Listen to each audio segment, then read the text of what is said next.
আসসালামু আলাইকুম। আশা করি আপনারা সবাই ভালো আছেন। প্রেমের পাঁচফোড়নের সিজন 2 নিয়ে হাজির হয়েছি আমি তানজিন হিয়া। আজকে প্রেমের পাঁচফোড়নের 15 নম্বর পর্বটি পড়ে শোনাবো। আশা করি আপনাদের সবার ভালো লাগবে। চলুন আর কথা না বাড়িয়ে তাহলে গল্পে ফেরা যাক। ওয়ালাইকুম আসসালাম। আহানা এবার চলে যাচ্ছে। আবারও শান্ত ডাক দিল ওরে। ধীরে ধীরে আহানার রাগ আরও বাড়তেছে।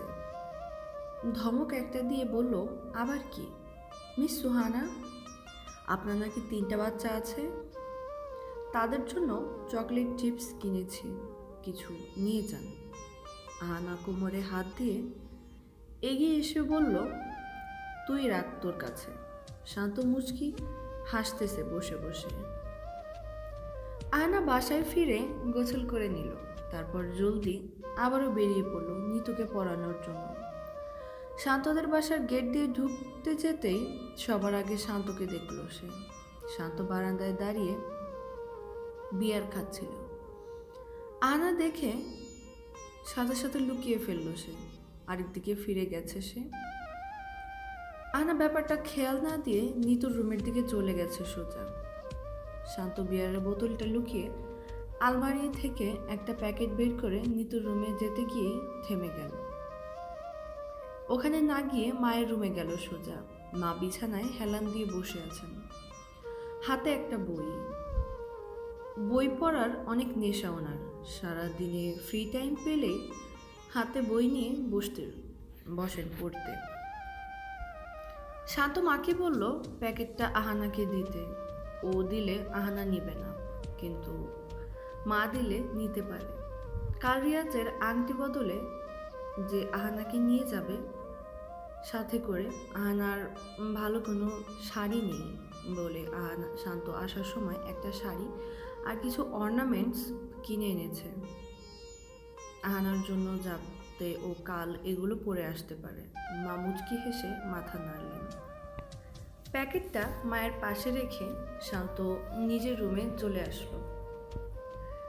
আহানা নিতুকে পরিয়ে চলে যেতে নিতেই রিপা এসে বলল, মা নাকি ওকে নিজের রুমে ডাকছে। আহানা তাই সেদিকে গেল। শান্তর মা একটা ফটো অ্যালবাম নিয়ে বসে আছেন। আহানা গিয়ে ওনার পাশে বসলো। ওনার হাতে যে অ্যালবামটা আছে তাতে একটা ছবি আছে, যেটা আহানা শান্তর পিঠে উঠে বসে চিজ পোজ দিয়েছে। শান্ত মরার মতো ঘুমাচ্ছে। আহানা হেসে দিল ছবিটা দেখে। মাও হাসছে। তারপর পাশ থেকে প্যাকেটটা নিয়ে আহানার দিকে বাড়িয়ে ধরলেন। আহানা চমকে তাকিয়ে থেকে প্যাকেটটা নিয়ে বলল, এটা কি? শান্তর মা বলতে পারলেন না। রিপা পাশে থেকে বলল, ম্যাডাম তোমাকে উপহার দিয়েছেন। আহানা খুশি হয়ে শান্তর মায়ের হাত জড়িয়ে ধরে হেসে দিল। শান্ত দিলে সে নিত না, শান্ত ভালো করেই জানে, তাই মাকে দিয়ে দেওয়া হয়েছে। আহানা শান্তর মায়ের সাথে কিছু সময় কাটিয়ে তারপর বাসার দিকে বেরিয়ে গেল। একটু থেমে পেছনে ফিরতেই দেখল শান্তকে। এতক্ষণ ধরে শান্ত ওর দিকেই চেয়েছিল বারান্দায় দাঁড়িয়ে। আহানাকে দেখে আরেক দিকে মুখ করে নিয়েছে সে। আহানা মুখ বাঁকিয়ে চলে গেল। সন্ধ্যা 7:30 বাজে। আহানার হাঁটার গতি বাড়িয়ে দিয়েছে। বেশি অন্ধকার হলেই বিপদ। মাসের শেষে এসে গেছে, হাতে কানাকড়িও থাকে না। জলদি করে বাসায় ফিরেই বিছানায় গোল হয়ে বসে সে প্যাকেটটা খুলল। ভিতরে একটা ক্রিম কালারের জর্জেট শাড়ি, মুক্তার কাজ করা, সাথে গলার কানের সেট। মা তো রীতিমতো অবাক। ছুঁয়ে ছুঁয়ে দেখতেছে সবার, বলতেছে শান্তর মায়ের চয়েস অনেক ভালো। আহানা হেসে বলল, ভালো তো, অন্তত ওই হারামির চয়েসের থেকেও ভালো। পরের দিন সকালে বাচ্চাদের পড়ালো না সে। রতনের ভয়ে সময় হতেই রেডি হয়ে ভার্সিটিতে চলে গেল। কাল যে একটা চাকরিতে যে জয়েন করছো সেটা কি ভুলে গেছে? মন মতো সে ক্লাস করে যাচ্ছে। ফোন বাজতেছে, কিন্তু ক্লাস টাইম বলে সে ধরল না। ভাইব্রেশন দেওয়া ব্রেক টাইমে রূপার সাথে কথা বলতে বলতে আহানা ক্যাম্পাসে বের হতেই ওর নজর ভার্সিটির গেটের দিকে। শান্ত হনহনিয়ে এদিকে আসতেছে। আহানা চোখ ডলে আবারও তাকালো। না, এটা তো সত্যি সত্যি শান্ত। এত রেগে কেন? ইয়া আল্লাহ, আমার তো অফিসের কথা মনেই নেই। ধুর, এই মেয়ে বেয়াদব, কাল যে চাকরির জন্য ফর্ম ফিল আপ করছো সেটা কি মনে নেই তোমার? অফিস কে করবে? এরকম ধমকান কেন? আমার মনে ছিল না, যাচ্ছি এখন। কারে গিয়ে বসো, যাও। আমার বয়ে গেছে আপনার সাথে অফিসে যেতে। আমি একটা রিক্সা নিয়ে তারপর যাব।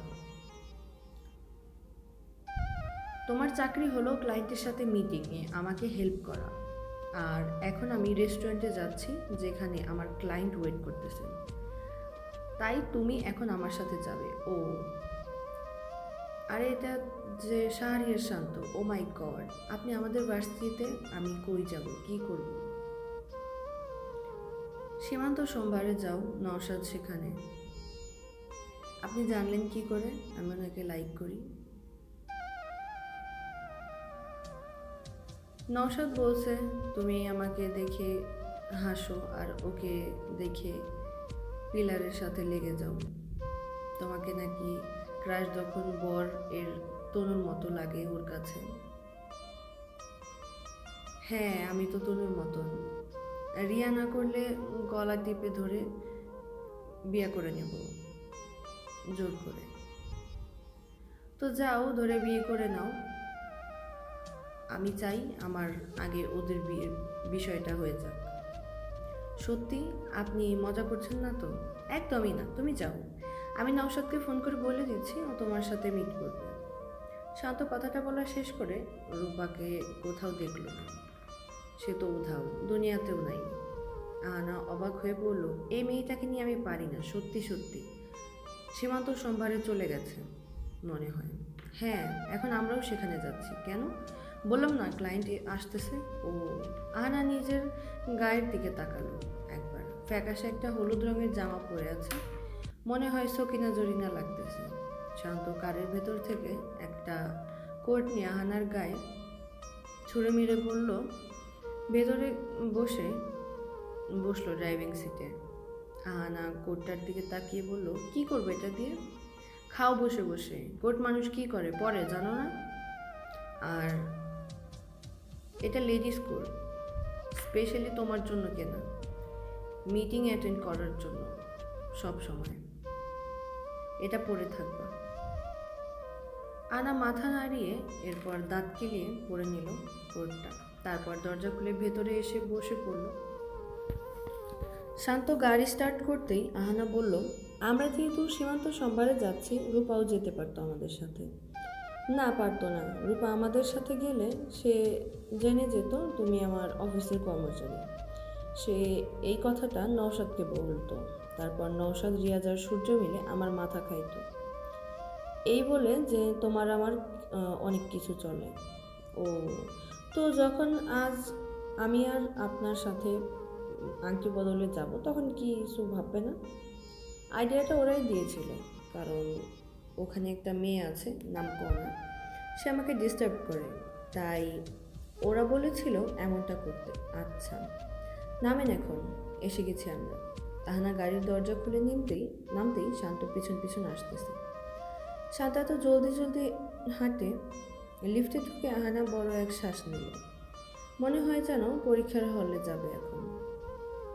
তারপর একটা কথা মাথায় আসতেই শান্তকে জিজ্ঞেস করলো তার ভার্সিটির কি হবে। শান্ত লিফট থেকে বেরিয়ে বলল, দুটোর একটা বেছে নাও।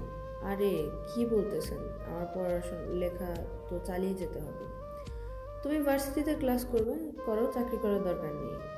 সংসারের খরচ আমি দেবো। না, ফ্রিতে টাকা নেব না আমি। তাহলে পড়াশোনার কথা ভুলে যাও, যে কোনো একটা করো। আহানা মন খারাপ করে একটা চেয়ার টেনে বসলো। কিছুক্ষণ বাদেই দুজন লোক আসলেন, শার্ট প্যান্ট পরা, দেখতে শান্তর মতোই। ওরা বিজনেস পার্টনার। ওনারা বসে আহানার দিকে চেয়ে হ্যালো বলল। শান্ত আজ কিছুই বলল না, শুধু চেয়েছে। আহানা প্রতিটা কাজে মুগ্ধ হয়েছে। অনেক সুন্দর করে আহানা কাজটা সম্পর্কে দুজন লোককে সবটা বুঝিয়ে দিয়েছে। শান্ত আসার সময় কারে ওর হাতে টপিকটা একটা শিট দিয়েছিল। আহানা শিটটা পড়ে সে অনুযায়ী বিশ্লেষণ করলো সবটা। লোকগুলো খুশি হয়ে ডিলে সাইন করে চলে গেল। মিটিং শেষ হতে শান্ত দুপুরের খাবার অর্ডার করলো। আহানা এদিক ওদিক তাকিয়ে চারপাশে চলতি মানুষ দেখতেছে। সবাই সবার খাওয়া দাওয়া নিয়ে ব্যস্ত। শান্ত ফোনে রিয়াজের সাথে কথা বলতেছে। আহানা চুপ করে চারদিক দেখে যাচ্ছে শুধু, আবার মাঝে মাঝে শান্তর দিকেও তাকাচ্ছে। অ্যাশ কালারের কোট, তার ভেতরে নীল শার্ট, ওকে বেশ লাগতেছে। আহানা ঠিকভাবে ওকে তেমন করে কোনো দিনই দেখে না। আজ বোরিং লাগতেছিল বলে একটু তাকালো সে।